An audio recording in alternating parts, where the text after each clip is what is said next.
Commander Zixathala dragged her broken leg across the smooth marble floor of the Imperial War Council chamber. The metal replacement clicked and scraped with each step, a constant reminder of her last battle against the humans. Deep scars covered her shell-like skin, and one of her forearms hung useless at her side. The other council members looked away when she passed their seats. The chamber was huge and golden, built to show the power of the hegemony empire. Thousands of different alien species had been conquered and brought under their rule. Their banners hung from the high ceiling like colorful ribbons. At the center sat High Chancellor Mordeth, his 6 purple eyes gleaming with pride and his jeweled robes sparkling under the bright lights. Zixathala had served the Empire for 40 years. She had fought in 17 different wars across the galaxy. She had seen entire planets burned to ash and whole species wiped out.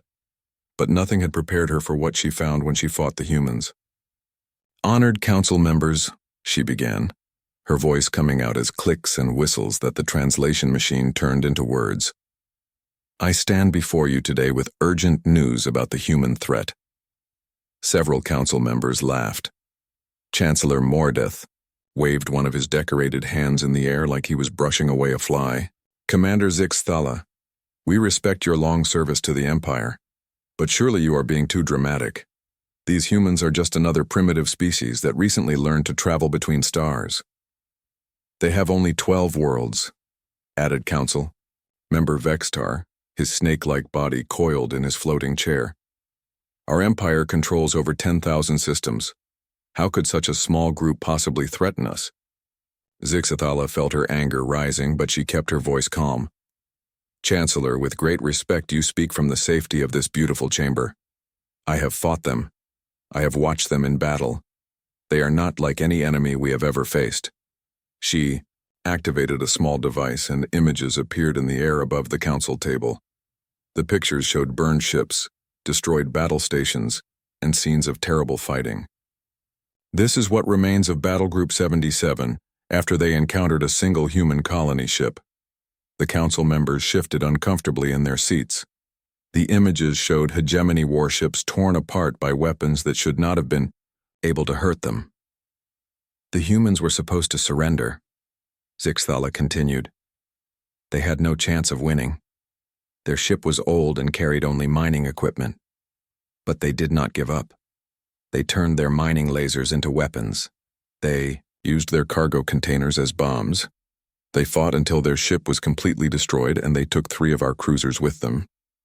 Chancellor Mordeth's eyes narrowed. "One incident does not make them a serious threat." "It was not one incident," Zixathala replied, her voice getting stronger. "On Kepler Station, a human maintenance worker named Jiho held off an entire squad of our best soldiers for 6 hours using nothing but repair tools and elevator shafts. On Terra Nova, their leader Minho organized the entire population to fight. Children threw homemade explosives. Elderly humans operated suicide drones. Pregnant mothers turned hospital rooms into bomb traps." The chamber fell quiet. Some of the council members looked worried now. "But the worst part," Zixathala continued, "is that they seem to enjoy it. When we corner them, when we have them beaten, they smile. They make jokes. I heard one human soldier, bleeding and surrounded, tell his friends that this was just like Tuesday. They fight with the joy of people who have found their purpose in life."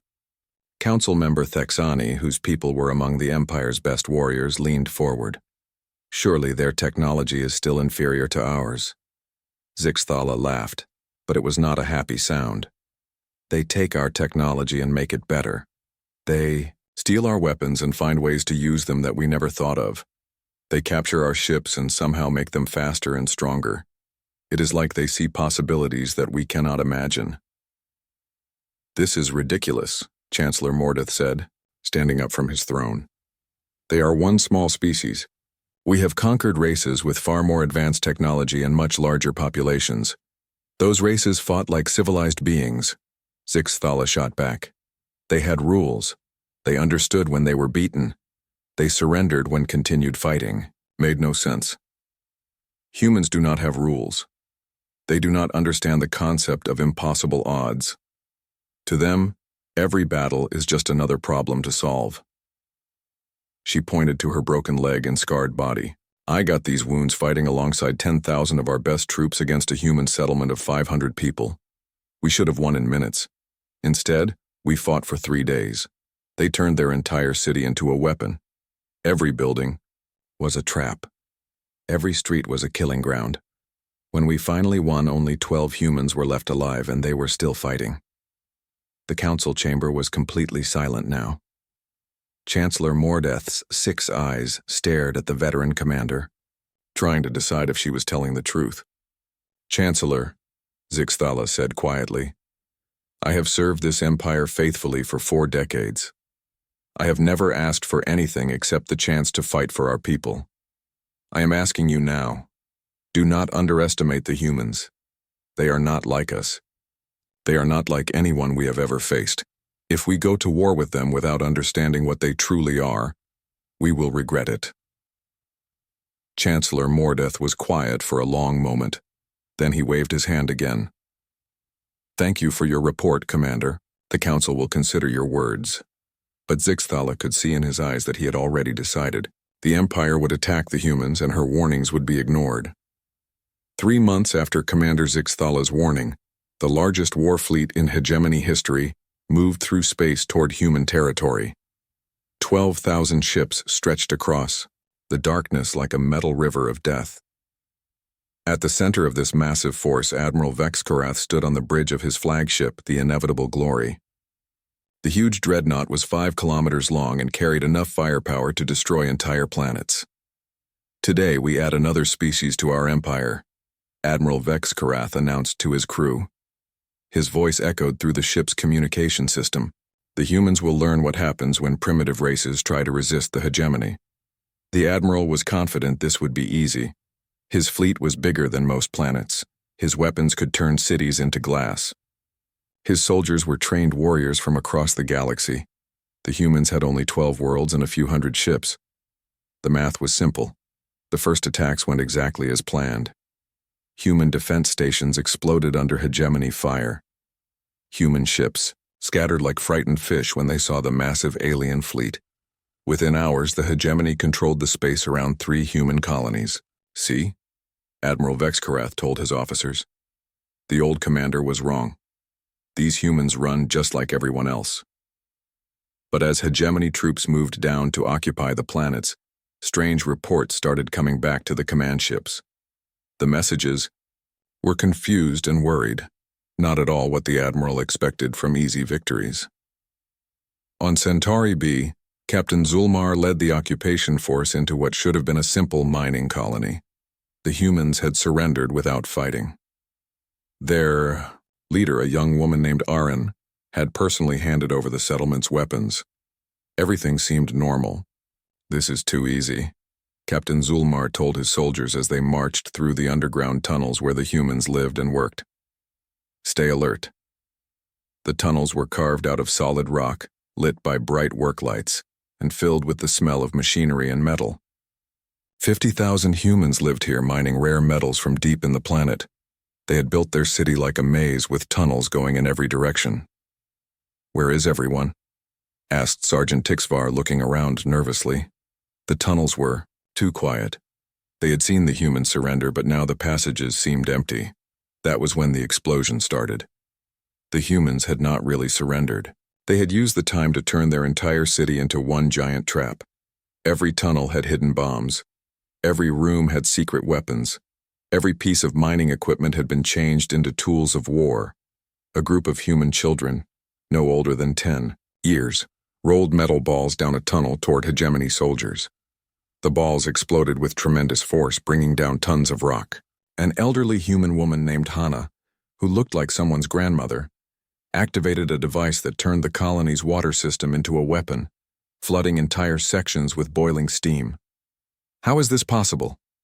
Captain Zulmar screamed into his radio as his soldiers died around him. "They surrendered. We saw them give up." In the colony's main chamber, Erin smiled as she watched the battle through security cameras. She was not really a mining supervisor. She was a human military commander who had been planning this trap for months. Every human in the colony was a trained fighter disguising themselves as ordinary workers. Captain Minho, she said into her communication device. Begin Phase 2. Throughout the underground city, humans emerged from hiding places that should not have existed. They crawled out of air vents, climbed up from sewer tunnels, and appeared from behind fake walls. They had been hiding in spaces too small for most, beings waiting for the perfect moment to attack. The hegemony soldiers found themselves fighting an enemy that appeared and disappeared like ghosts. A human would pop up from a floor grate, fire a weapon, and vanish before anyone could shoot back. Groups of humans would attack from 3 directions at once, then scatter into the tunnels like water. "Sir, they are using the mining equipment as weapons," reported Sergeant Tixvar. "They have turned their ore crushers into giant guns. Their drilling machines are firing explosive charges at us." But the worst part was not the weapons. It was the humans themselves. They fought with a happiness that terrified the alien soldiers. When cornered, they would laugh. When wounded, they would make jokes. One human soldier, surrounded by 10 hegemony troops, grinned and said, "Well, this is interesting," before detonating a bomb that killed everyone in the room. Similar reports came from the other occupied worlds. On New Berlin, a human named Gunwu had organized the entire population of a farming community into a resistance network. Farmers used their tractors as tanks. Teachers turned classrooms into bomb-making factories. Even the local doctor, an old man named Wusung, had somehow modified his medical equipment into weapons. Admiral Vex Korath stood on his bridge, reading report after report of impossible battles. His forces were winning, but the cost was enormous. What should have been simple occupations had turned into brutal fights that lasted for days. "Admiral," his communications officer said nervously, "we are receiving a message from Captain Zulmar on Centauri B." The captain's voice came through, the speakers filled with exhaustion and fear. "Admiral, we have taken the mining colony, but at terrible cost. We lost 60% of our forces fighting 50,000 miners. These humans, they fight like demons. They turn everything into a weapon. They never give up, even when they are dying." Admiral Vex Korath felt a cold feeling in his stomach. This was supposed to be easy. The humans were supposed to be weak, but his mighty fleet was being torn apart by people who should have been helpless. "How many casualties?" he asked quietly. "Sir, across all 3 planets, we have lost over 200,000 troops. The humans are still fighting." The admiral stared out at the stars, beginning to understand that Commander Zixathala had been right. The humans were not like other species. They were something far more dangerous than he had ever imagined. Deep in the cold darkness of space, far from any planet, Admiral Hugh floated in the command center of a hidden human base. The base was built inside a large asteroid, carved out, and filled with computers, weapons, and thousands of people working day and night. From the outside, it looked like just another piece of space rock. Inside, it was the secret heart of humanity's real war plan. Admiral Hayuk was a small woman with gray hair and tired eyes, but her voice was strong when she spoke to the holographic images of resistance leaders from across human space. The images flickered in the blue light as people reported from planets that the aliens thought they had conquered. "Status report from New Geneva," said Erin, her face showing cuts and bruises from the fighting. "The aliens think they control our city, but we have over 30,000 fighters hidden in the underground tunnels. They walk above us every day and never know we are there." "Centauri B reporting in," added Minho, his young face serious. "We lost the surface battles like we planned, but our real army is still intact. The aliens have no idea how many of us are still alive down in the deep mines." Admiral Hayuk nodded as each leader gave their report. The plan was working perfectly, but it had cost them dearly. Thousands of humans had died in the fake surrenders and planned retreats. It was the hardest thing she had ever done, watching her own people lose battles on purpose. "The aliens think they have won," Admiral Hugh said to the group. "Their supply. Ships are moving freely through our space. Their soldiers have relaxed their guard. They believe we are beaten. Now we show them what humans really look like when we fight back." The plan was called Operation Payback, and it was the most dangerous thing humanity had ever attempted. While the aliens celebrated their easy victories, human forces had been secretly moving into position. Hidden bases like this one were scattered throughout the asteroid belt. Supply ships disguised as space junk carried weapons and fighters to resistance cells on occupied worlds. Most importantly, humanity's real fleet was gathering in the dark spaces between stars, far from alien sensors.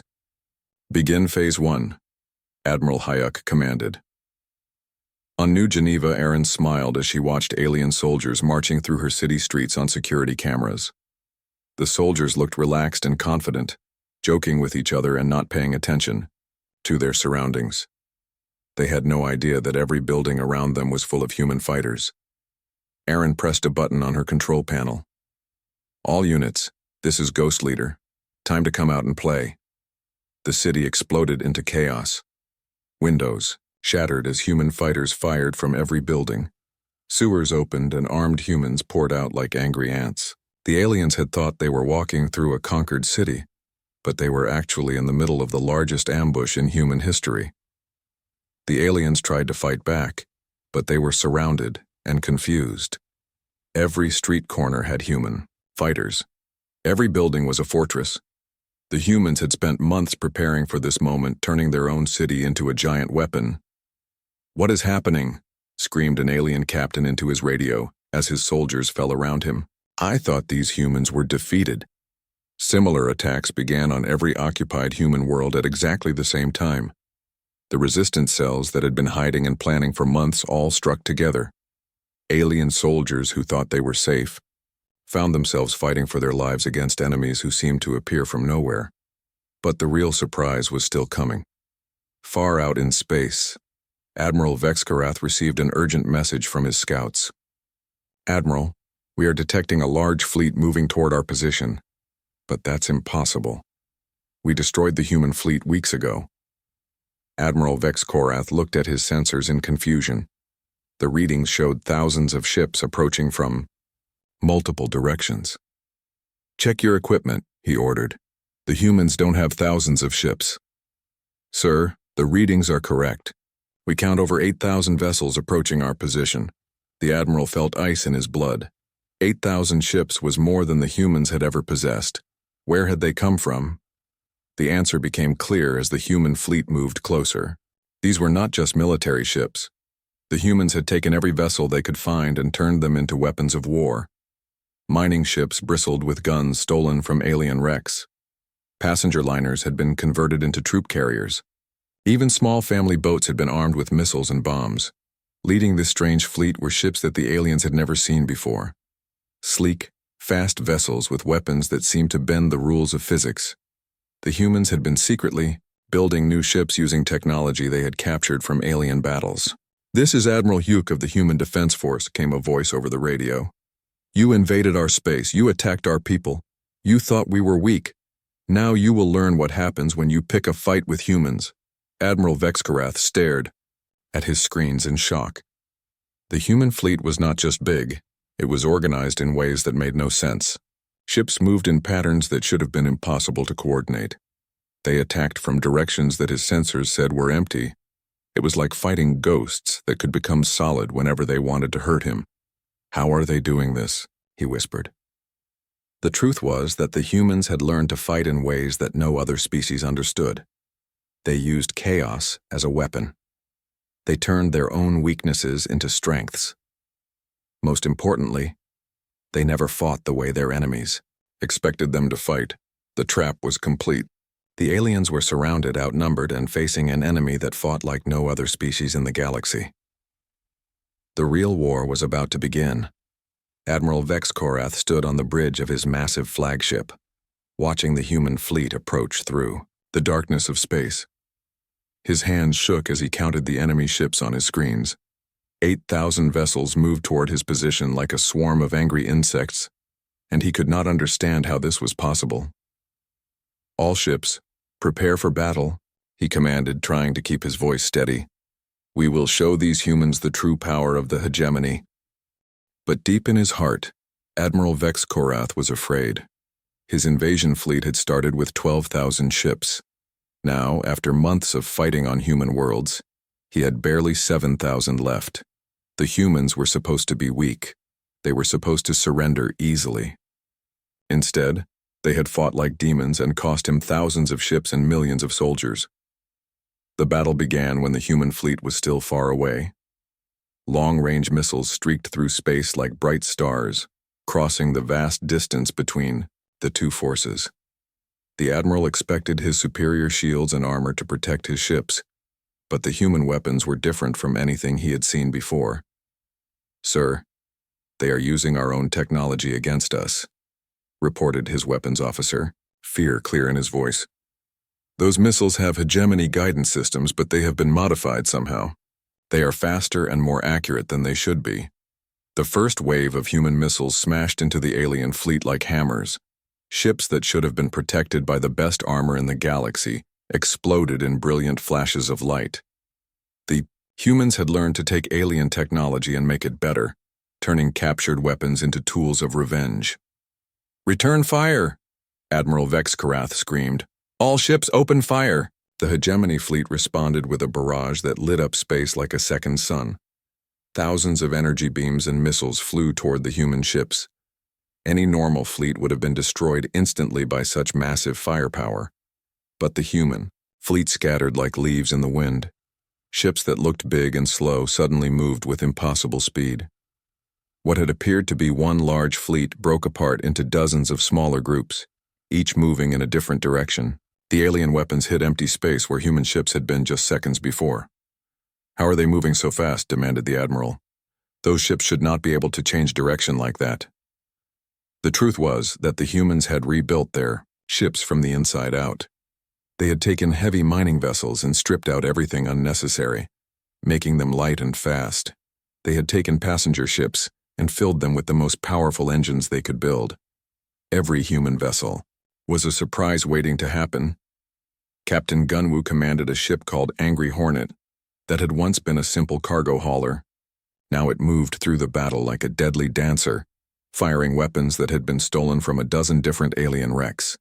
His crew worked with the smooth coordination of people who had trained together for years. "Target that big ship on the left," Gunwoo ordered his weapons officer, a young woman named Hana, "the one with all the pretty lights." "Sir, that's a hegemony heavy cruiser," Hana replied. "Our weapons cannot hurt something that big." Gunwoo smiled. "Watch and learn." The Angry Hornet fired a single missile that looked small and harmless compared to the huge alien warship. But when it hit, the cruiser's entire front section disappeared in a massive explosion. The humans had filled the missile with captured alien explosives and programmed it to find the exact weak spot in enemy armor. Similar scenes played out across the battlefield. Human ships that looked helpless and outgunned somehow destroyed much larger alien vessels. They fought with tactics that made no sense to alien military thinking. When Captain Wu Sung's ship, Stubborn Mule, ran out of ammunition, he did not retreat. Instead, he aimed his ship directly at an alien battleship and accelerated to maximum speed. The aliens watched in horror as the human ship smashed into their vessel like a guided missile, destroying both ships in a fireball that could be seen from planets away. "Sir, we need to retreat," Admiral Vexkarath's second-in-command said urgently. "We have lost over half our fleet, and the humans are still coming." But Admiral Vexkarath could not retreat. His pride would not let him run from a species he had been ordered to conquer. "All remaining ships form up for final attack. We will break through their lines and destroy their command ship." The admiral led his surviving vessels in a desperate charge toward the center of the human fleet, where he could see Admiral Hyuk's flagship. It was smaller than his own ship, but somehow looked more dangerous, covered in weapons that seemed to grow from its hull like metal thorns. As the two flagships closed in on each other, Admiral Hyuk's voice came over the radio. "Admiral Vexkarath, I am giving you one chance to surrender. Your fleet is broken, your soldiers are dying. End this now and save the lives of those who are left." "Never," the alien admiral screamed back. "The hegemony does not surrender to primitives." "Then you have chosen poorly," Admiral Hyuk replied calmly. What happened next became legend among human spacers. Admiral Hyuk's ship did not try to destroy the alien flagship with weapons. Instead, it did something that no alien could have predicted. It opened its cargo bays and released thousands of small pods that swarmed around the hegemony ship like metal insects. Each pod contained a team of human soldiers in spacesuits, armed with cutting tools and explosives. They landed on the alien ship's hull and began cutting their way inside. Within minutes, the most powerful warship in the hegemony fleet was being boarded by enemies who had literally flown through space to attack it. The battle was over. The mighty hegemony invasion fleet was destroyed, and Admiral Vexkarath found himself surrounded by grinning human soldiers who had just done the impossible. The humans had won, and the galaxy would never be the same. 6 months after the great battle, human warships floated above the capital world of the hegemony empire like metal vultures. The planet below was beautiful, with golden cities and crystal towers that reached toward the sky. But now those cities trembled under the shadow of humanity's revenge fleet. In the Imperial Palace, High Chancellor Mordeth sat in his throne room surrounded by the broken remains of his once mighty council. Many of the alien leaders who had laughed at Commander Zixathala's warnings were now dead, killed in the fighting that had swept across hegemony space like wildfire. Those who remained looked old and frightened. The great doors of the throne room opened with a deep rumble, and Commander Zixathala entered, but she was no longer the broken veteran who had limped into this same room months ago with desperate warnings. Now she walked straight and proud, wearing the uniform of a human military advisor. Behind her marched Admiral Hayek and a group of human officers. Chancellor Mordeth, Admiral Hayek said in a calm voice, "We meet at last." The Chancellor's 6 eyes stared at the small human woman who had destroyed his empire. She looked ordinary, like someone who might work in an office or teach children. It was impossible to believe that this quiet person had commanded the fleet that conquered thousands of worlds. "What do you want from us?" Chancellor Mordeth asked, his voice barely above a whisper. Admiral Hayek walked slowly around the throne room, looking at the golden walls and expensive decorations. "What do we want? That is an interesting question. Your empire attacked our homes. Your soldiers killed our families. Your fleets burned our cities. What do you think we want?" Commander Zixathala stepped forward, her metal leg clicking on the marble floor. "Chancellor, do you remember what I told you about humans? Do you remember my warnings?" The Chancellor nodded slowly. He remembered very well. "I told you that humans do not fight like civilized beings," Zixathala continued. "I told you they do not understand the word impossible. I told you they would make you regret attacking them. You did not listen." Admiral Hayek stopped walking and faced the alien ruler. "Chancellor, your empire controlled 10,000 worlds. You had millions of ships and billions of soldiers. You thought you were the strongest force in the galaxy, but you made one terrible mistake." "What mistake?" the Chancellor asked. "You attacked us first," Admiral Hugh replied simply. The truth was that humanity's counterattack had been swift and merciless. Once their trap had destroyed the hegemony invasion fleet, human forces had swept across alien space like an unstoppable storm. They used captured alien technology to build new weapons. They turned defeated alien soldiers into guides who showed them secret military bases. Most importantly, they fought with the fury of people who would never again allow their homes to be threatened.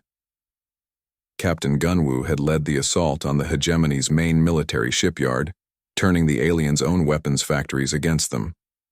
Captain Wusung's forces had captured the Empire's communication center, cutting off contact between different alien worlds. Commander Aaron had organized resistance fighters on dozens of occupied alien planets, teaching other species how to fight back against their hegemony masters. "Your empire is finished," Admiral Hack told the Chancellor. "Half of your worlds have already declared independence. The other half are under human occupation. Your military is destroyed. Your government exists only because we allow it." Chancellor Mordeth's hands trembled as he gripped the arms of his throne. "What are your terms? For peace?" Admiral Hayek smiled, but it was not a kind smile. "Our terms are simple: complete surrender. Your remaining military forces will be disbanded. Your weapons factories will be destroyed. You will pay for the damage you caused to human worlds." "And?" the Chancellor asked, knowing there was more.